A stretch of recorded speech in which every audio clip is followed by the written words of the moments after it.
Саламатсыңарбы, кымбаттуу окуучулар. Бүгүн биз сиздер менен профессор, тилчи, лексикограф, лексиколог Хусейин Карасаевдин өмүр баяны эмгектери жөнүндө сүйлөшөбүз. Хусейин Карасаев 1901 Ысык көл облусунун Түп районуна караштуу Токтоюн айылында туулган.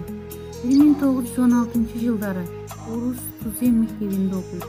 Бири карак, зирек бала Пушкиндин ырларын жаттайт. 1916 жылдагы Аламат өркүндө эл менен Кытайга качат. Жаш Хусейин башынан кандай гана күндөрдү өткөрбөдү. Бул оор күндөр жаш өспүрүмдүн жүрөгүндө кеткиз дарт болуп, улуу трагедиясы катары эсте калган. 1921 жылы өз жерине кайтып, өз айылында иштей баштайт. Ал эми 1925 жылы Ташкентке барып, Кыргыз-Казак таалим-тарбия институтуна кирип окуйт. Хусейин Ташкентке иштеген Абдрахманов, Арабаевдер менен өтө жакын ынак болгон. Кыргыздын туңгуч газети Эркин тууну чыгаруучулардын тобуна кирген. 1926 жылы Ишеналы Арабаев экөө жаңылык китебин жазышат. 1928 жылы Ленинград шаарындагы Чыгыш институтунда түркология семинариясына кирет. Институттун өзүндө лексикадан сабак берчү.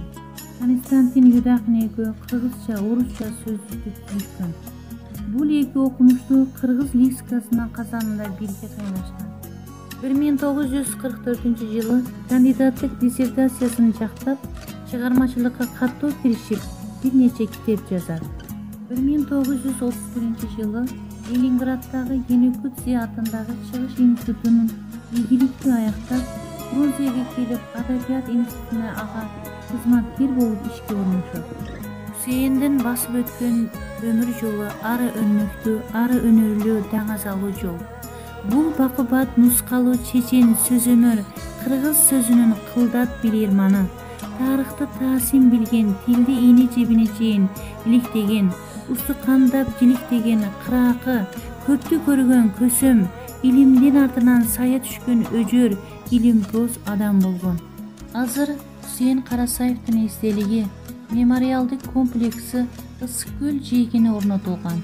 Бул кишинин залкар эмгектери түбөлүккө кыргыз элинде сакталып, мурас болуп кала берет. Илимпоз, окумуштуу, Кызыл-туу Манас орденин эл аралык данышман сыйлыгынын ээси, Кыргыз Республикасынын илимине эмгек сиңирген ишмер, мамлекеттик сыйлыктын ээси. Ушундай инсанды тарбиялап өстүргөн ата-энесине, Түп элине таазим кылабыз.